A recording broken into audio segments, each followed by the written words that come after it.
Lawrence Neal here, and welcome back to highintensitybusiness.com. This is episode number 300. And today we're going to be talking about virtual training programming. And to join me, I have Discover Strength founder and CEO, Luke Carlson. Luke, welcome back to the show. Thanks for having me, Lawrence. It is my pleasure. Thank you for coming back on. So I figured, you guys have done so well with virtual training over the past sort of 7, 8, 9 months or so. And so I think there's a lot that we can obviously learn from you in terms of how you're running virtual training sessions, what the workout composition is like, and things like that. So just to start things off, should we talk about definitions? Because I think people are going to hear this, maybe they hear it for the first time, maybe they don't know what virtual personal training is in the way that we do it. So do you want to describe how you define virtual personal training? That's actually a really good starting point, because the word virtual training, or the words virtual training, that phrase means so many different things to so many different fitness concepts right now. So what a great clarifying point. For us, it's a one-on-one experience. And I think most of your listenership is going to look at it the same way. It's a one-on-one experience where the client is generally at home and they are using a tablet, a phone, or a laptop, and they're using technology like Zoom, Google Hangout Meet, FaceTime to receive this supervised strength training workout. So it's the trainer looking in their screen, watching the client, giving the client feedback and instruction and coaching. So that's what it is to us. For us, the time frame is 30 minutes, and they're paying per session like they would a normal session, and everything is being documented and recorded, just like it would be in a physical studio. Yeah, excellent. Well said. And obviously, there's so many different versions of what virtual online training or virtual personal training is online. Historically, a lot of people would be familiar with online kind of boot camps where you've got one trainer who is shouting at the group and telling them what to do and training them, but training themselves, not really offering, like you say, that one-on-one kind of supervision and really being able to pay attention to form and performance. So I'd love to hear how, because I in terms of building my own sort of virtual training business as kind of an adjunct to what we're doing here with personal training in Ireland, is I've learned a ton through that experience. And it's been quite challenging to try and come up with a good system for workout templates, I found. And so I'd love to hear, how did you guys go about actually constructing workouts? Well, we tried to use the same template or mindset that we would use in the studio when you're actually doing a workout. So for us, that's generally about 9 to 12 exercises. So let's call it 10 or 11. And then we normally will pick 4 exercises for the lower body, 4 to 5 exercises for the upper body, and 1 or 2 exercises for the midsection. And what we found is that's in my opinion, that's the way that we can ensure the most comprehensive leg training. And we could probably get comprehensive upper body training without that many exercises, but it's the volume that we think is appropriate. And so when we create the script for a virtual workout, we're looking at, 2 different routines, an A and a B routine, that the client's going to rotate through for about 8 total sessions. So 16 sessions total. We don't go much beyond that because we think eventually a client's going to get bored with doing the same workout endlessly. And we have a lot of virtual exercise options, and we think, well, we're wise to change it up and switch to some different exercises. Now, we still want to be comprehensive in that, do we have multi-joint leg? Do we have something that's isolated for the adductor, something that's isolated for the abductor? In almost all cases, something that's isolated for the calf. And then it's going to be pretty easy for us to get quadricep on most of our multi-joint leg. The thing that we probably struggle with the most, and we get it to a degree, is isolation for the hamstring. I mean, clearly our clients don't have hamstring curl machines. And that's something in studio that we would never miss. So between 2 different workouts, 4 leg exercises in each workout, that would be 8 total exercises. So between those 8 exercises, are we getting some calf in, ideally some isolation for hamstring, adductor, abductor, and the rest would be rounded out with some multi-joint leg work so that we're hitting the quads as well. I love that. So that's like go ahead. Well, that's the legs, and then upper body's a little bit easier, right? Like pushes and pulls are going to cover most of the musculature. We try to do some isolation around shoulder. We try to get some trap work in. Whether or not we do single joint bicep and tricep is going to be based on what does the client have available to them. And then the midsection work is we try to do something for the low back and something for the abs, and occasionally we'll do something for internal or external obliques. Great. Just taking some notes here for myself. Okay. Let me just ask you some questions around that. Firstly, I think what's really important to underscore is that you have kind of like a system, right? So you have, okay, trainer, you've got a client, new client for virtual. This is your checklist, right? So 4 lower body exercises, 4 to 5 upper, 1 to 2 midsection. And I just find that as a starting point is so helpful, because if you don't have that, like it's too much freedom's like tyranny, right? It's like too, I don't know if that's the right word, but it's like, it's too, it's too kind of never ending. There's so many combinations and so many different things you can do that it becomes overwhelming. I think is what I'm looking for. Too much freedom is overwhelming, and then it can paralyze you, right? So by having just a simple kind of like heuristic like that, it just helps you get started with the routine. So I just think that's just so simple, but so useful. That's very true. And then remember, with multiple trainers, you need to be on the same page in terms of how long is the workout, how many exercises, how are you programming. If someone on our staff takes a big 5 or a big 3 approach and someone else is doing 12 exercises, the client from session to session is going to think, whoa, why are all these isolation or single joint exercises important last week and now this week they're not important? And I think every operator, every practitioner can make the choice of how they want to do that. But within a company, you have to be on the same page, so you're delivering a similar experience. It's important for me to mention that as much as we want to be comprehensive in the actual physical facility in the studio, I do think that it's okay to, and you got to wrestle with this, it's okay to compromise in the virtual space and understand, well, I might not be able to isolate and systematically fatigue and progress every single articulation in the muscle group that causes that articulation, which is really a commitment or an obsession for us. In the virtual space, it might be more toward, is the stimulus the appropriate global stimulus? Because that matters right now. So our mindset might need to change to, I didn't cover everything, but by doing this multi-joint leg and really getting to the point exhaustion, I know I'm stimulating so many of the chronic disease mitigation benefits and the myokine production and the glycogen dump and all the global things that we're chasing. Now, where you have to get on the same page is how much of that are you willing to compromise? And I think from a consistent client experience, some of your listeners are only going to do virtual training.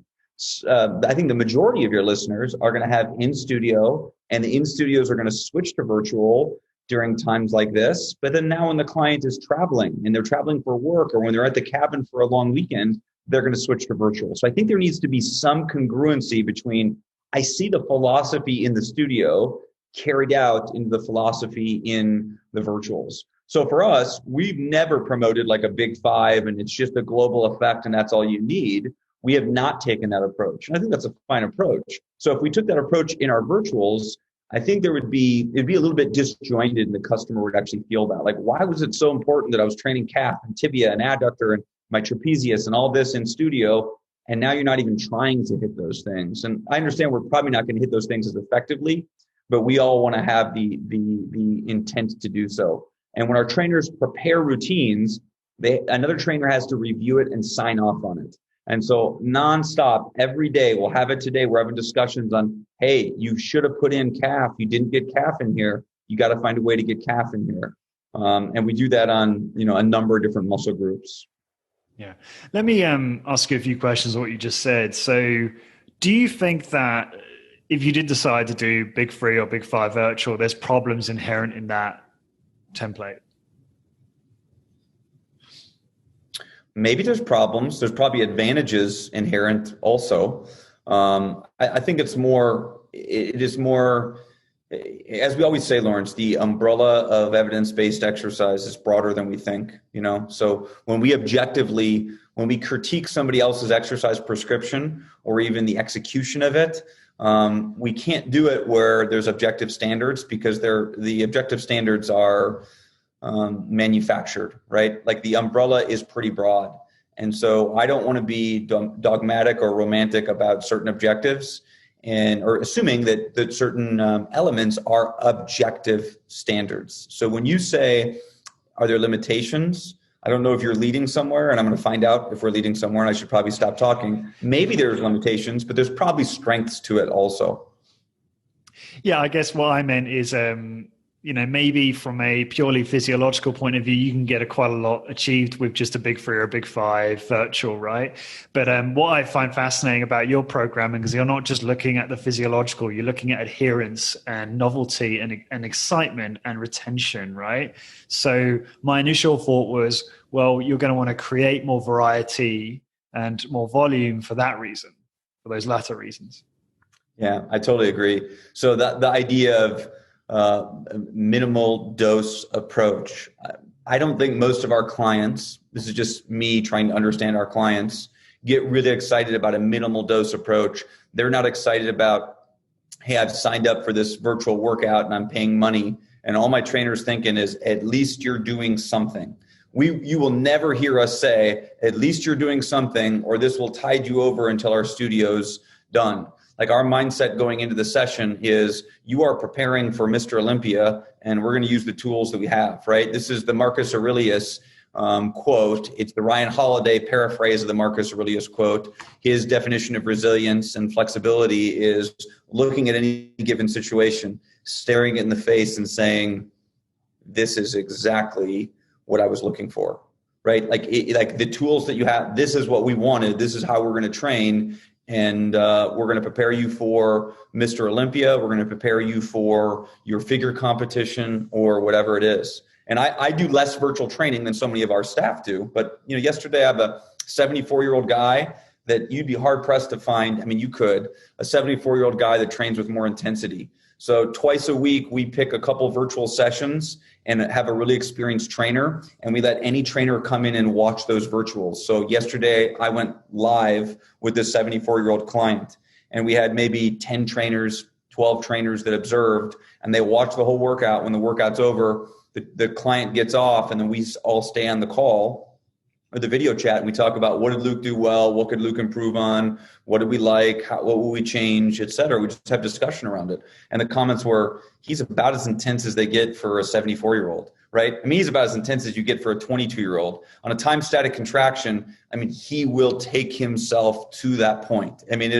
I can't imagine a guy getting more out of a time static contraction. 74-year-old guy. Today, as soon as we're done recording, I'm going to jump on with a longtime NFL cheerleader who's recently retired. She shows horses and competes with horses now, lives in Arizona, lives nowhere near me. But I mean, she has an absolutely unbelievable physique. I mean, she's a genetic freak of nature. And she, going into that workout, she is not thinking, well, at least we're doing something. She's saying, I want to get in the best possible shape, and this is the option I'm going to choose. I have to honor that, right? I can't prepare a virtual workout that's saying, well, at least we're doing something until our studio's open. She could care less if our studio's open, right? Our studios are closed right now. She doesn't even know that. I mean, she's from Minnesota. She lives in Arizona now. So she may say, hey, I heard things have kind of shut down there again. She may make a mention of that, but all she cares about is that workout. Is that workout up to the standard, the expectation of what she wants to achieve in that 30 minutes and the results that she wants to produce? Yeah. Can you talk about the type of routine you have designed for someone like that? Yeah. Let me actually pull up her workout right now, if that's okay. Yeah. So this is what she'll go through later today.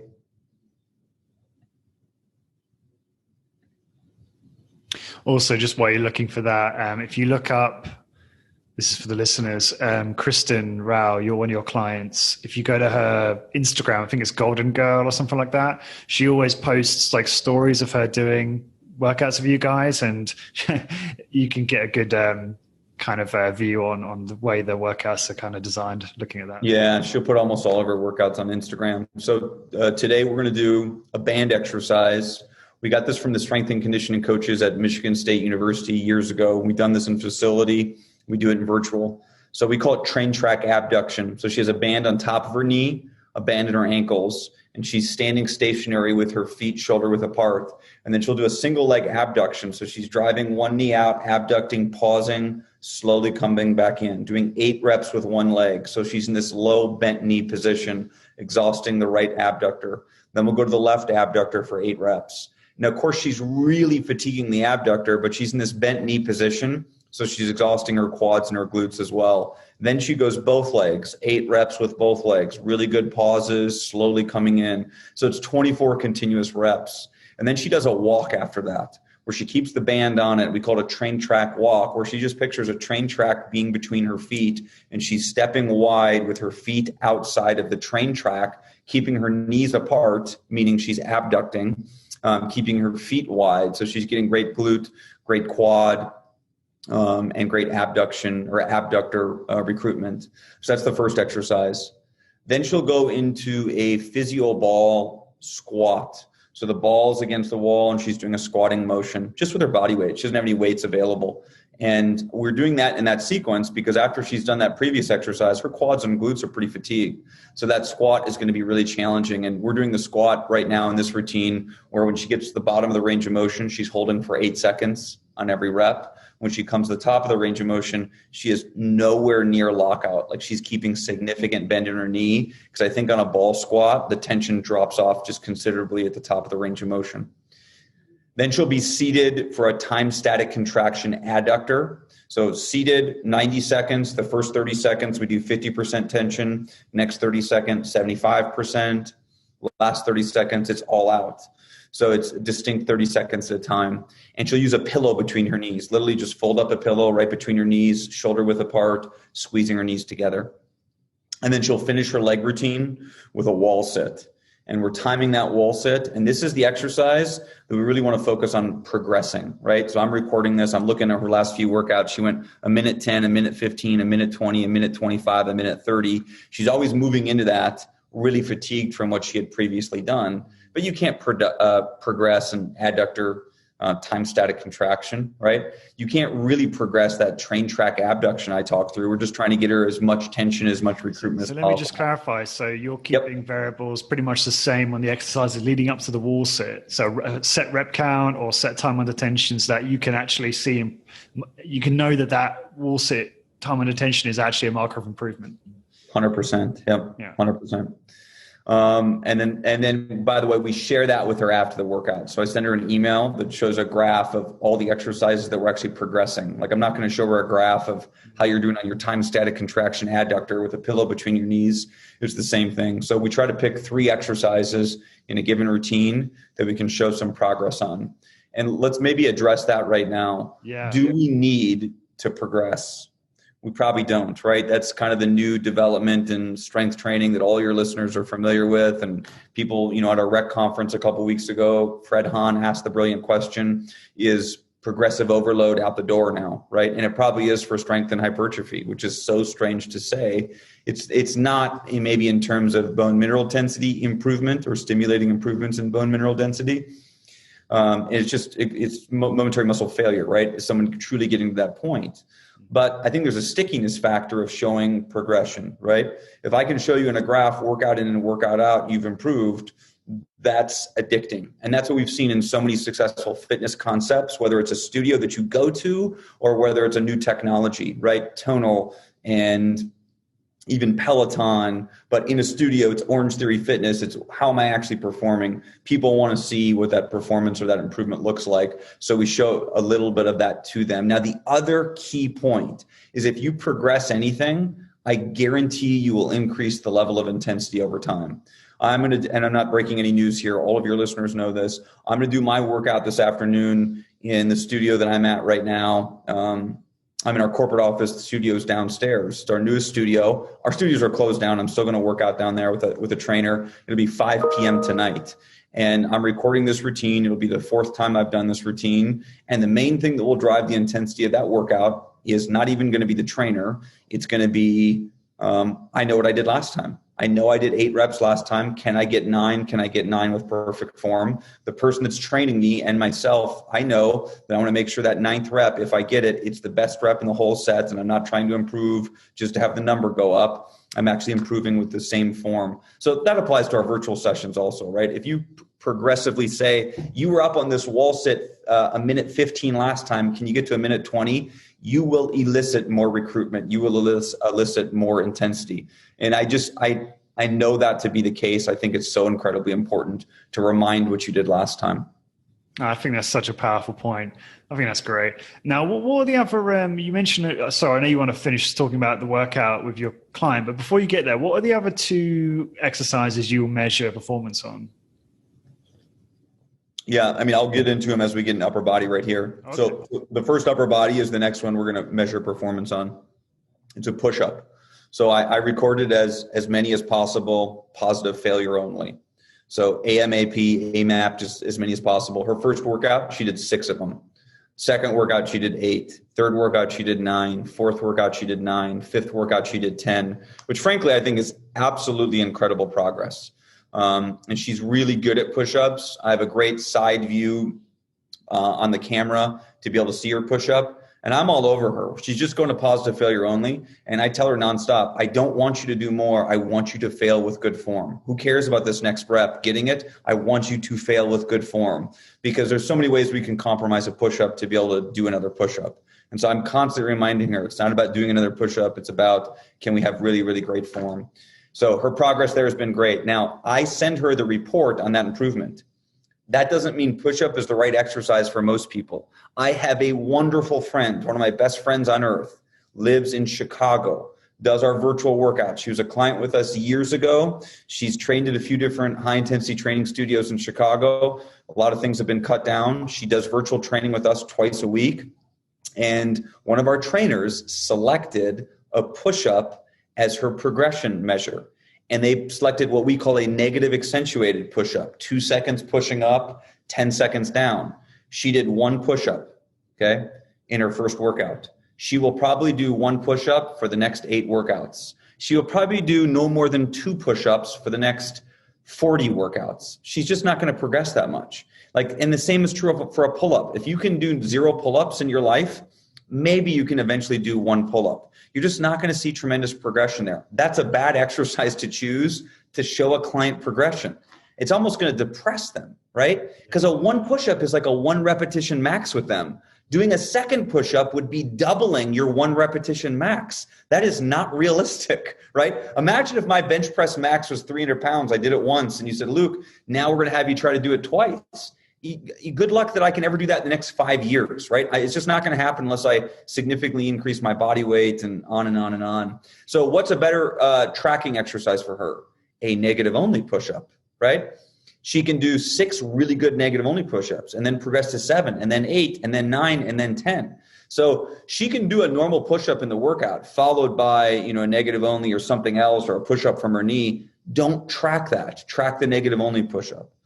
And I would say also a push-up from the knee is a great exercise. I just wouldn't track it because where your knees are going to influence how many reps you can do. So I think it's a good exercise regardless, but if that client has their knee in a slightly different position or their hip angle in a slightly different position, it's going to change the actual performance. So I like to track exercises where we can keep variables really, really consistent.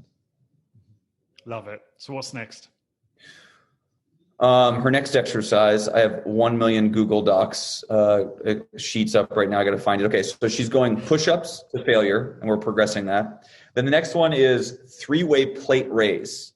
And we always have the form of resistance listed and in parentheses. So it would be MEDX. It would be dumbbell. Here it literally says wine bottles. So she has a bottle of wine in each arm, and 3-way plate raise is a front raise, then a diagonal raise, and then a strict lateral raise. Then you repeat a lateral raise, then a diagonal raise, and then a front raise. That's 1 cycle. She would do 3 cycles of that.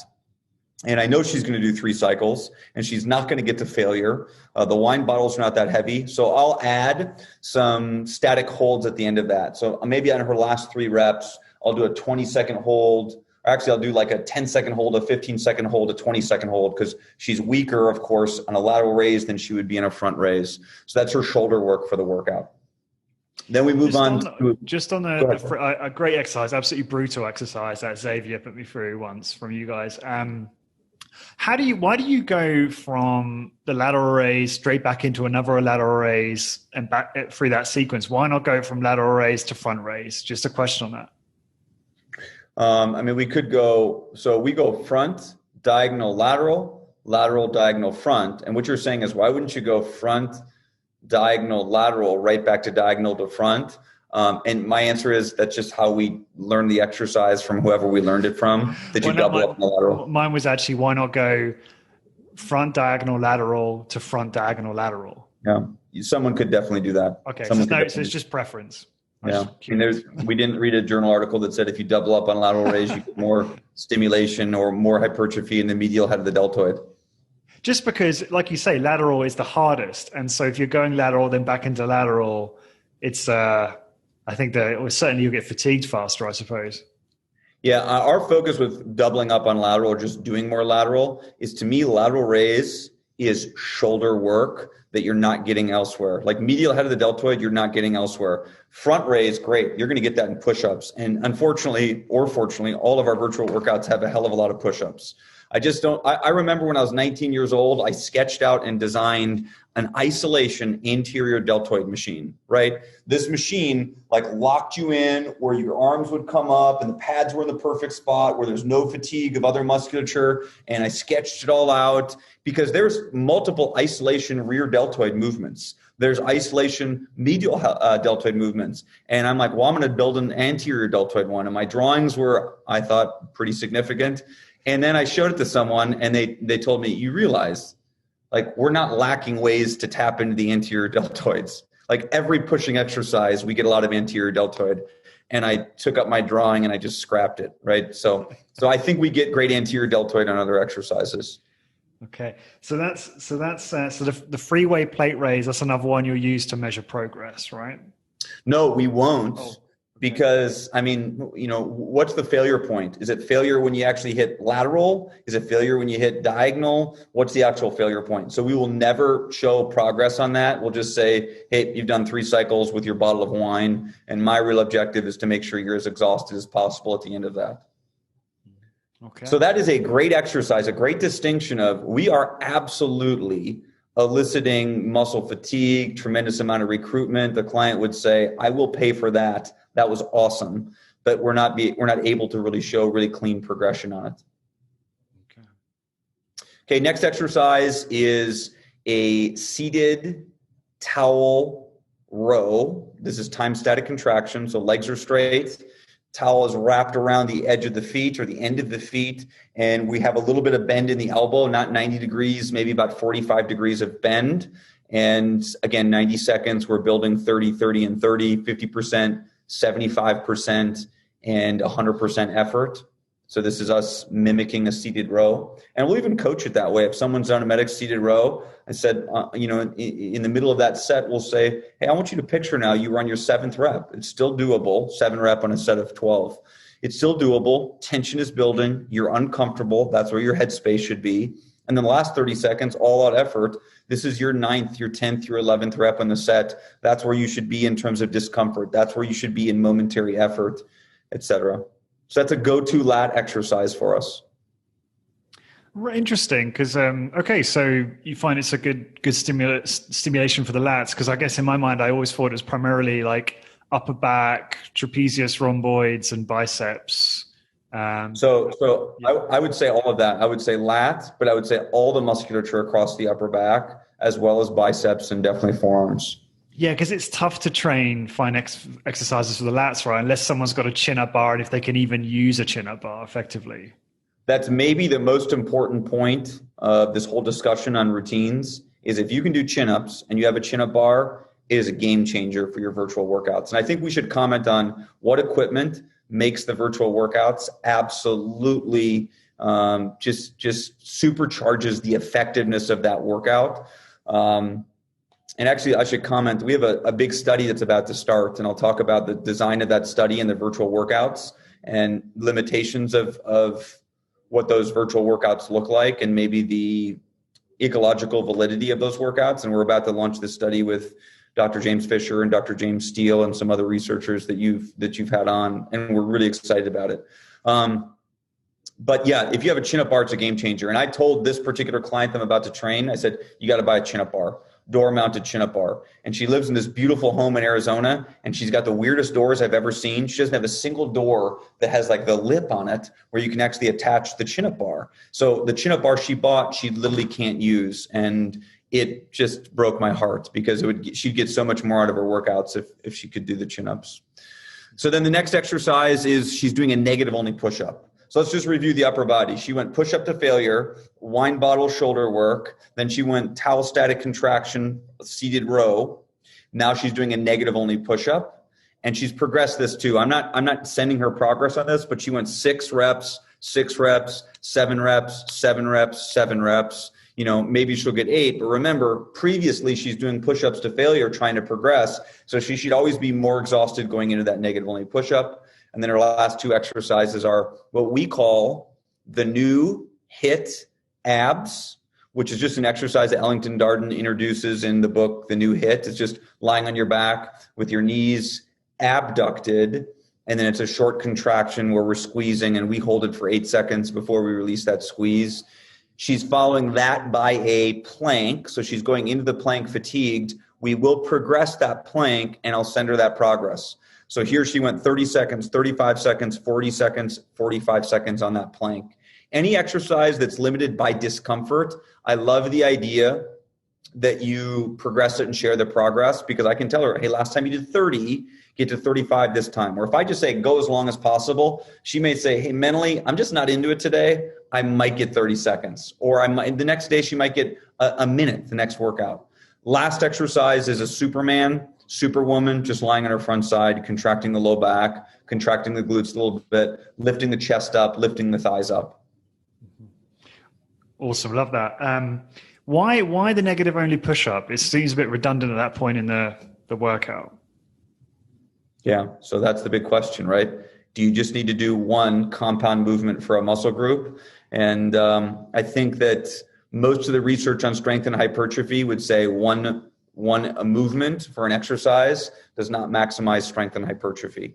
And so we rarely program a workout where there's just one movement for the muscle group.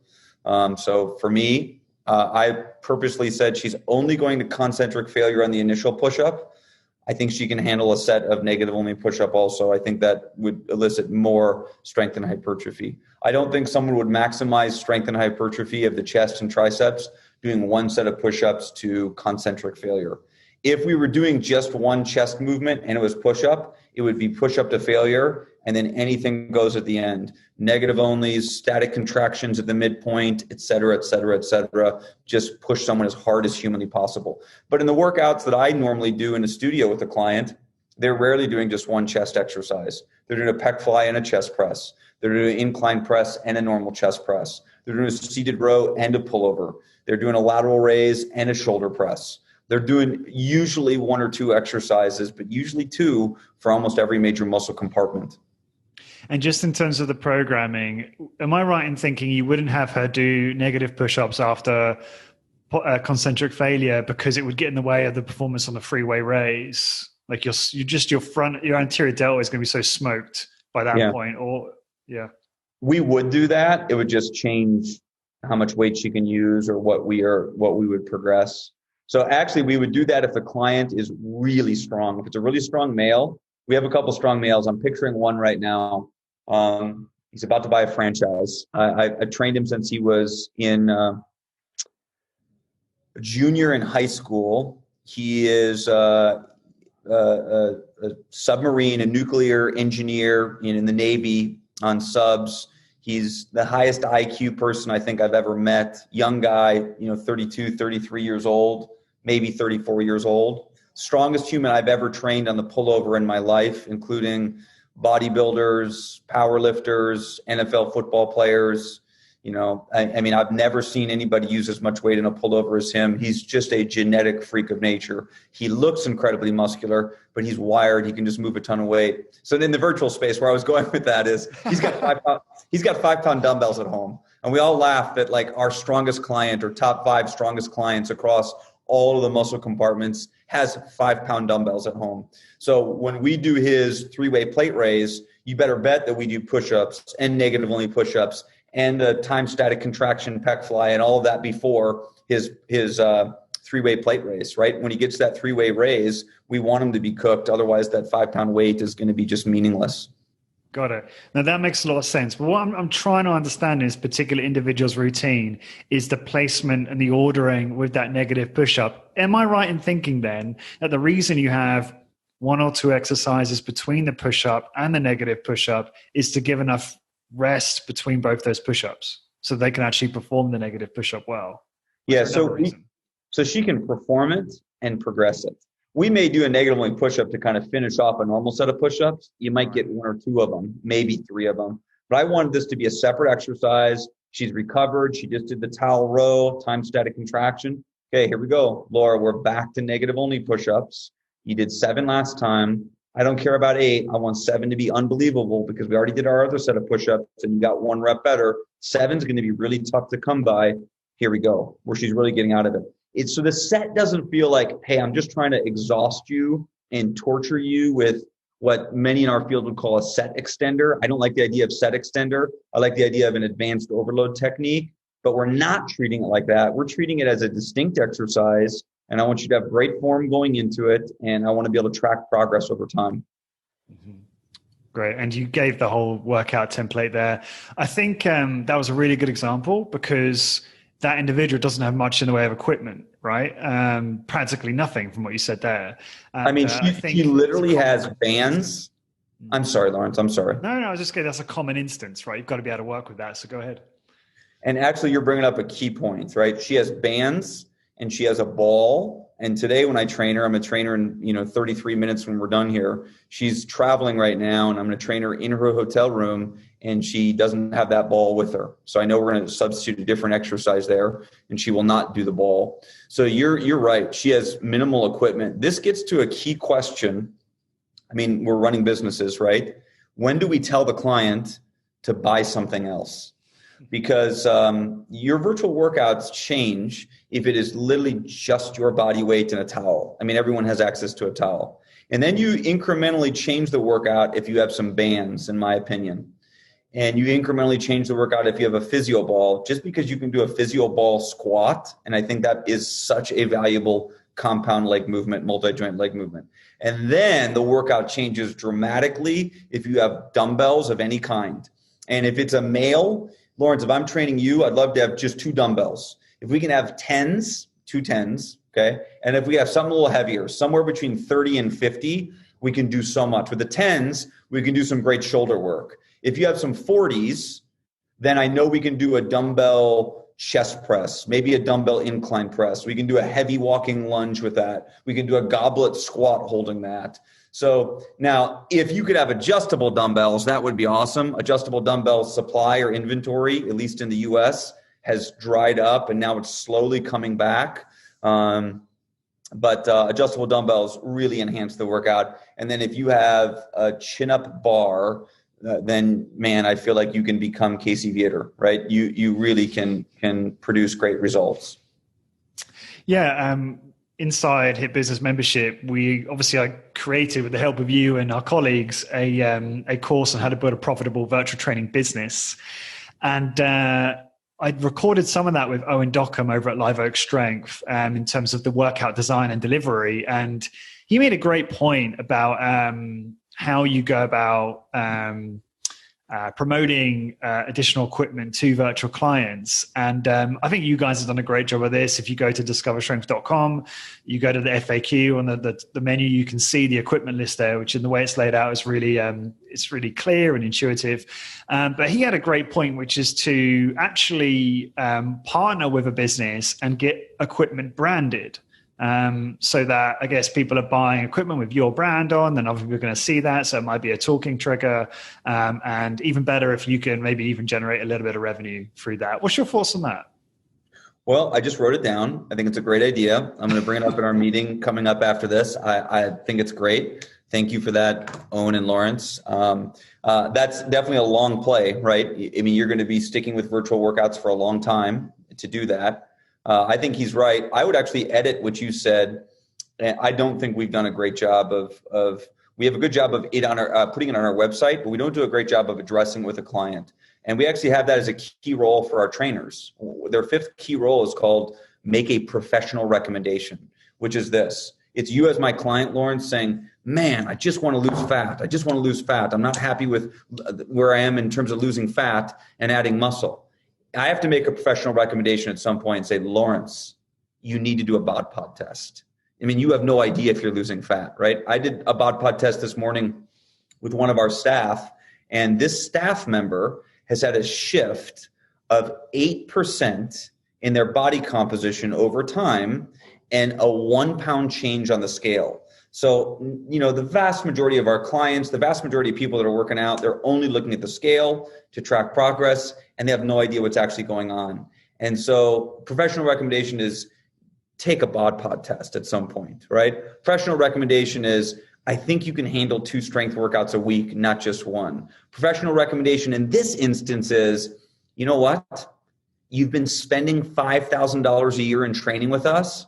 I think you can probably buy $200 of equipment for your home to make these virtual workouts better. I think our trainers have done a very mediocre job of making that recommendation. We just get to the virtual session and say, okay, you got your towel, here we go. Meanwhile, that client, and I don't want to speak out of turn here, is literally in a mansion, right? They have this beautiful home, and yet we have been so irresponsible, and I would say unprofessional, and we haven't said, this workout will get infinitely better if you'll just spend $200 on this ball, these bands, etc. We're kind of dealing with what the client has rather than saying, I can do my job better. You'll get so much more out of this if you just buy something. Yeah, I totally agree. It's something I do quite early on. I encourage them to buy more bits, and I think it's good to get an idea of what pieces to prioritize.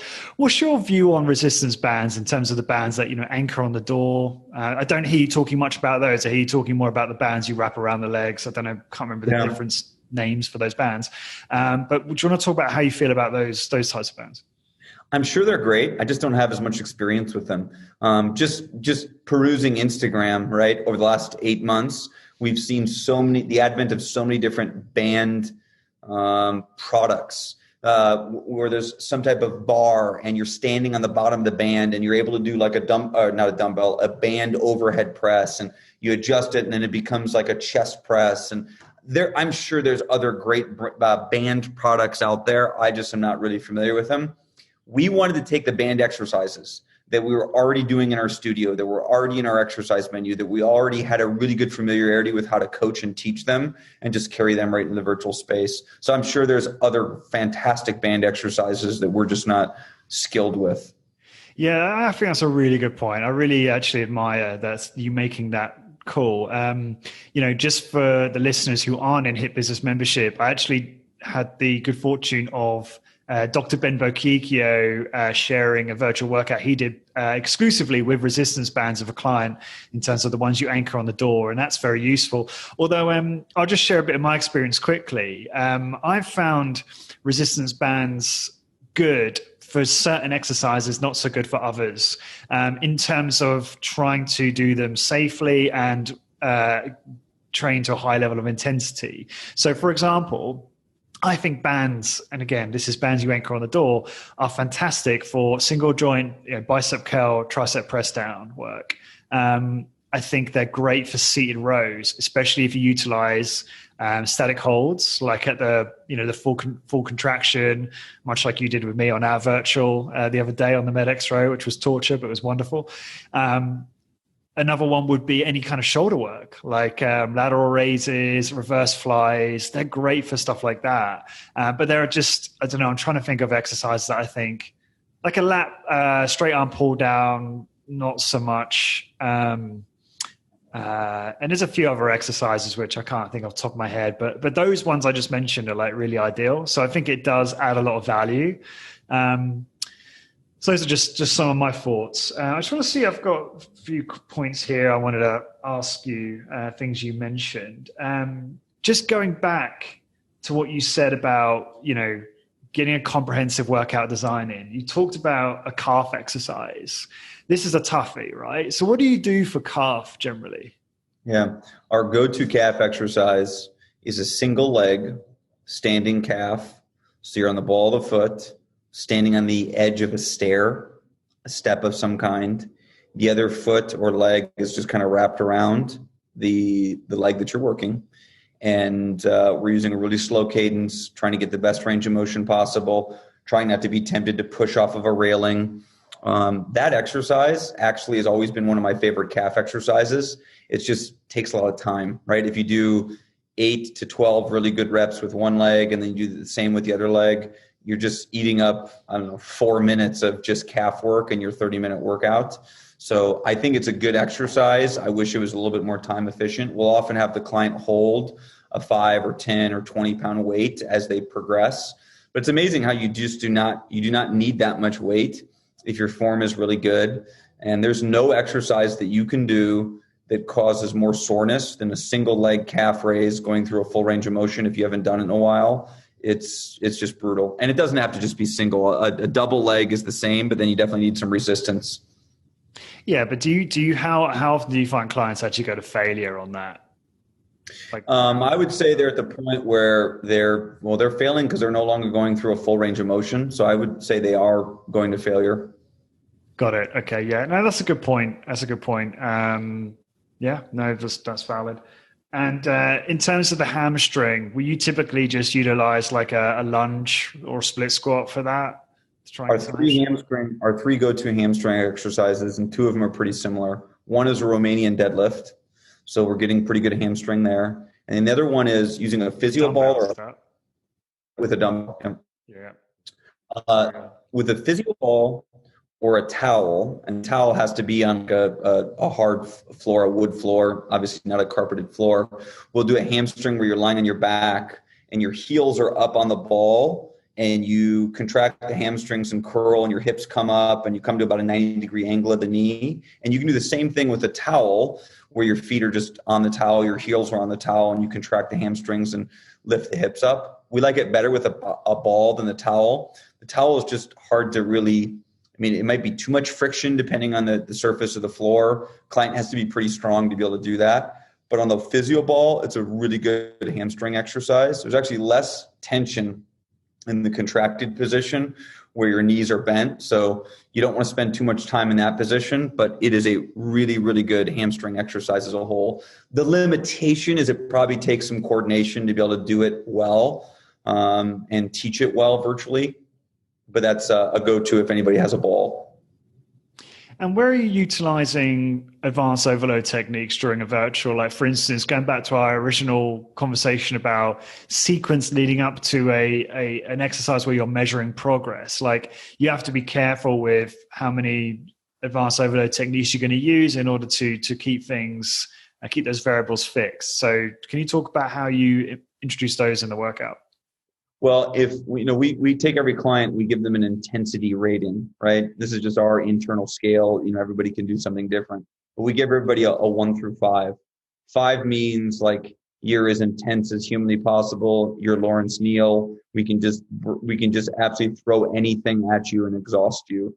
And a 1 is usually a 1 for some previous underlying medical condition that we need to consciously keep the intensity really low. So we have a ton of clients that are a 3 or a 4, and a 5 means we can do anything. So if this client's a 5, I know that on every exercise we're using advanced overload techniques. So by the time we get to the 5th exercise, and it's an exercise we are recording and progressing, they've already done just 5 exercises of a tremendous amount of advanced overload techniques. So we're always going to be consistent as far as that goes. And that's no different than in the studio.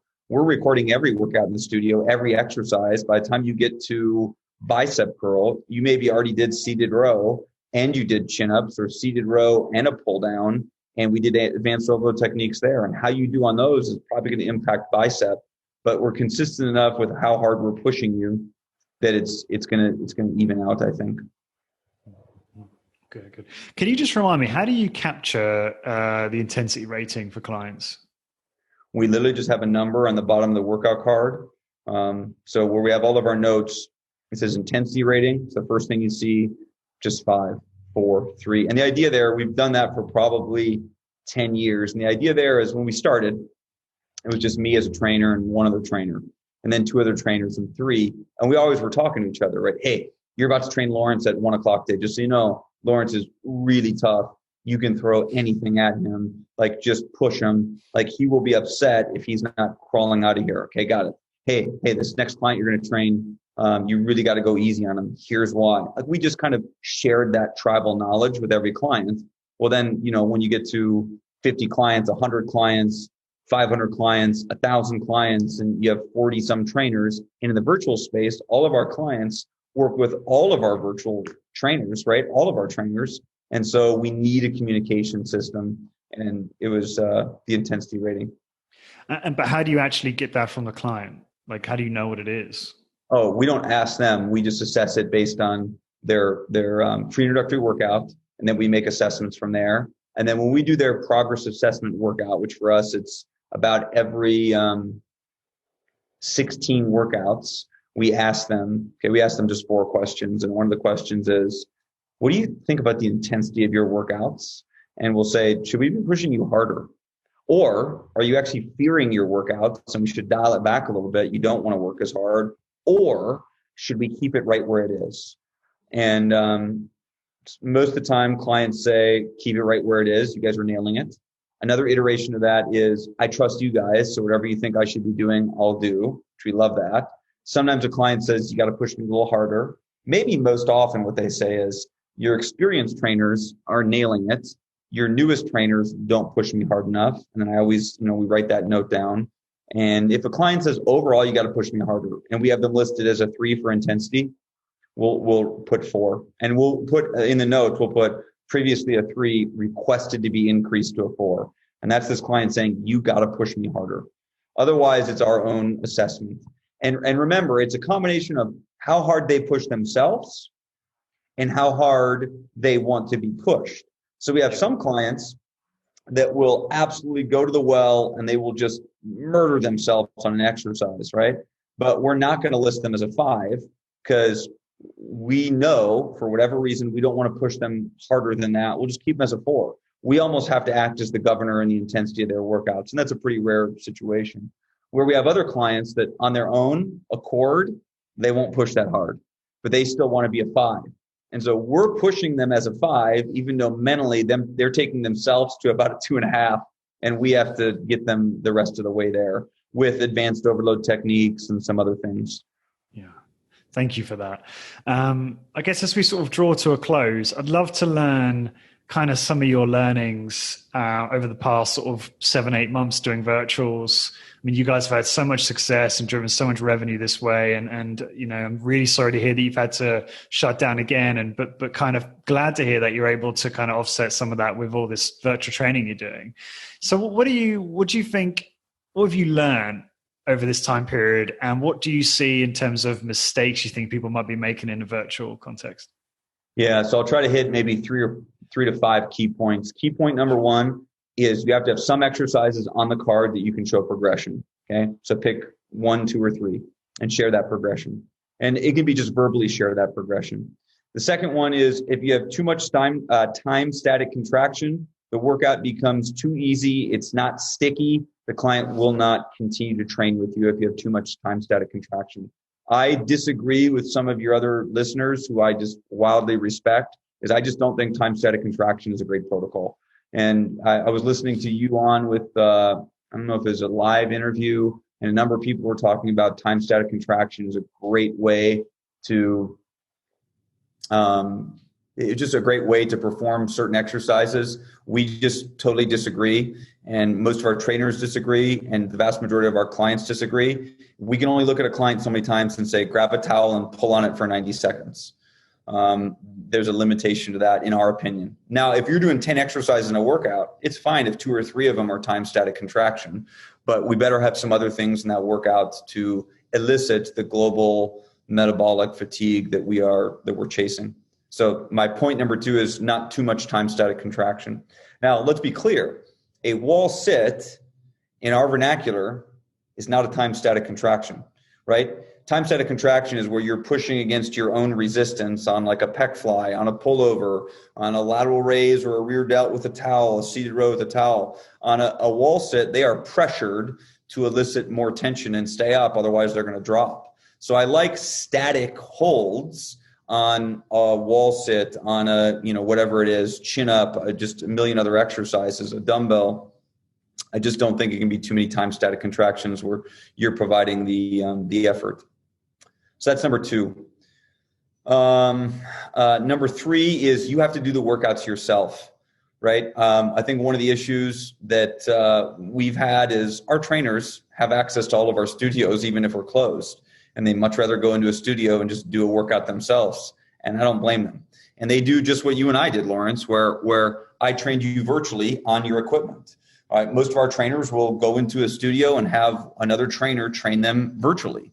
Or they might go with a trainer and physically go to the location. They much rather use the equipment. And I'm the same way. You just can't get good at virtual workouts, or it's tough to get good at virtual workouts unless you've experienced it yourself. And you realize, okay, that's the sensation they're having when we do a wall sit followed by a partial range of motion lunge. Now I understand how I got to program that differently. We think read and respond is everything. Read and respond, meaning what is that client feeling in this moment? And it's harder to read and respond when you're physically not there. It's really hard to read and respond when you've never even done it yourself. So you got to do the workouts yourself. That's probably learning number three. So we've done things like in this second shutdown that we're in right now, we literally give CECs. We have this internal CEC system, continuing education credits, as for our trainers to move through their different tier systems. And when we went back to virtual, we said, we're going to give you CECs for workouts that you do with other trainers virtually, and when you train a trainer virtually, and when they train you, et cetera. So you have to encourage that. And we're literally doing this study that we're launching. It's a crossover design study where we're starting with 3 weeks of virtual training.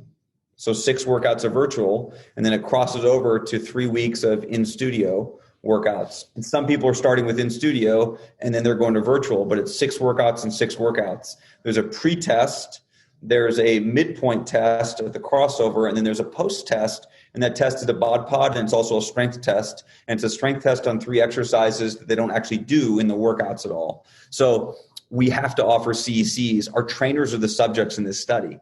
And they don't want to do 6 virtual workouts in a row because they want to get on the equipment. So this is going to force them to do it. And by the way, we're going to learn a lot about what happens to body composition and strength when you just have to take a respite from training in studio and do, 3 weeks of virtual training. So that's, again, I'm long-winded there, but that's probably learning. I think we're still on number 3 there. Do I have a key 4th learning? Here it is. And we're too slow to get to this. You got to teach your clients early on to buy some equipment. I wish we would have done a better job of this 8 months ago, because right now I feel like our governor here says we're going to open up in 2 weeks. And so many of our clients are going to come back to studio. Maybe it's too late. Maybe people say, well, I'm not going to buy anything now because we're only closed for 2 more weeks. Well, what if the governor extends it another 2 weeks? What if you want to go up to the cabin and train virtually at the cabin? I don't think you're going to regret your $200 investment on a dumbbell or a physio ball or whatever it is. And then the last thing, I don't think we ever had this issue, but so many of our great friends and colleagues have had it, is you got to have conviction in how you talk about it. So this is super inside Discover Strength. When we launched this and when we relaunched it, we told all of our trainers, you're not asking the client if they want to do virtual. You're not saying, what do you think about virtual? Literally, this was on the slide. The slide was in quotes, you are F word, you are effing doing virtual workouts.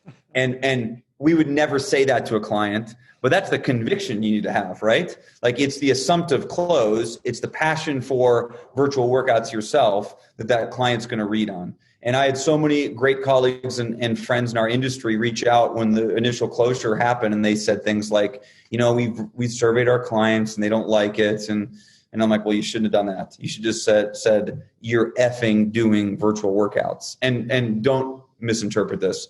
I don't think we should tell our clients, use the F word and tell them what to do, but you just got to have conviction when you teach it and share it. I totally agree with that. One thing I noticed you did with me, which I thought was fascinating, was at the end of the workout, you were very explicit about the time the workout took. You said, this is when we started, this is when we finished, your workout was 31 minutes. Why'd you do that? And do you always do that? We don't always do that with our clients because the workout's 30 minutes long, and we always take the full 30 minutes.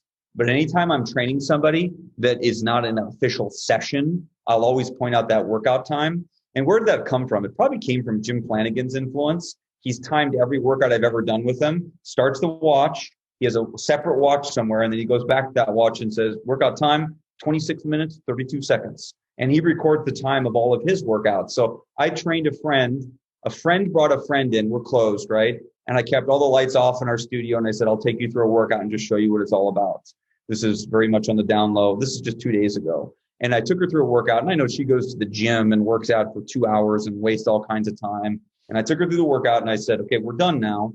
And I said, I told her the exact amount of time because I wanted her to understand, because I know what she said. She said it after every set. She said, I've never felt this way before. We did the abduction machine, and she said, I usually do 6 sets of squats, and I've never felt that way before. And we just did one. I mean, I was watching the utter confusion as we were going through this workout. And when we got done, I said, that was 26 minutes long. And I wanted to really have her hear that this was 26 minutes. And normally you're going to the gym and screwing around for 2 hours, 6 days out of the week. What a great thing to bring up during a free introductory workout, right? Yeah. 100%. Genius. 100%. I'm stealing that. Excellent. I think that's probably everything I wanted to cover, Luke. I'm so grateful again. And what I wanted to mention just towards the end of this podcast is, if you haven't seen it, Luke very generously trained me at our studio, Optimise Strength here in Ireland, and he put me through a workout on our MedX equipment. It was absolutely brutal, and I think it's a really good sort of demonstration of a virtual workout. Okay, albeit not with MedX kits, so with some fairly advanced equipment, but it gives you a good insight into the way Luke coaches and the way you can supervise and coach virtual training. So I'll embed the video on the blog post of this, which will be over at highintensitybusiness.com, episode 300. And also, if you want to learn how to build a profitable virtual training business as a standalone business or as an adjunct to your studio business, we have created a course inside Hit Business Membership. Luke and his team have been really helpful. Luke helped with the retention modules and the team modules. Hannah, Discover Strengths, VP of Sales and Marketing, helped with the marketing modules. Owen and Skylar helped with, so Skylar Tanner and Owen Docker, who we mentioned earlier, helped with workout design and delivery. So it's a pretty comprehensive virtual training course, which I think is really helpful right now where you might be looking to pivot your offering at this time and maybe just have more resilience and future-proof your business going into 2021.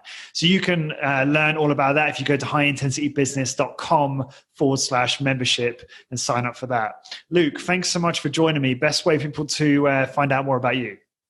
Well, Lawrence, thanks for having me. It's always my pleasure. Thank you for letting me join you, and thank you for everything you do for our industry. And I'll tell you that I've been on your podcast a few times, but I listen to every single episode, and I get up really early on Wednesday mornings, and that's when the podcast comes out where we are. And I don't know how you schedule it or how it works, but if that podcast is not out at like 4:55 a.m., I'm like, where is it? What's going on? I've refreshed. How come it's not there? There's 2 podcasts that drop on Wednesday mornings that I always listen to. One's Pat Lencioni and one is yours. And I get panicked if it doesn't drop right away. So thank you for putting out great content. I'm at luke@discoverstrength.com, and they can always go to discoverstrength.com. If someone's interested in looking at our franchise opportunities, it's discoverstrengthfranchise.com. Excellent. Well, thank you for those kind words. No pressure to continue to schedule on a Wednesday at that time. And for everyone listening, to find a blog post for this episode and download free resources to help you grow your high-intensity training business, please go to highintensitybusiness.com, search for episode number 300. And until next time, thank you very much for listening.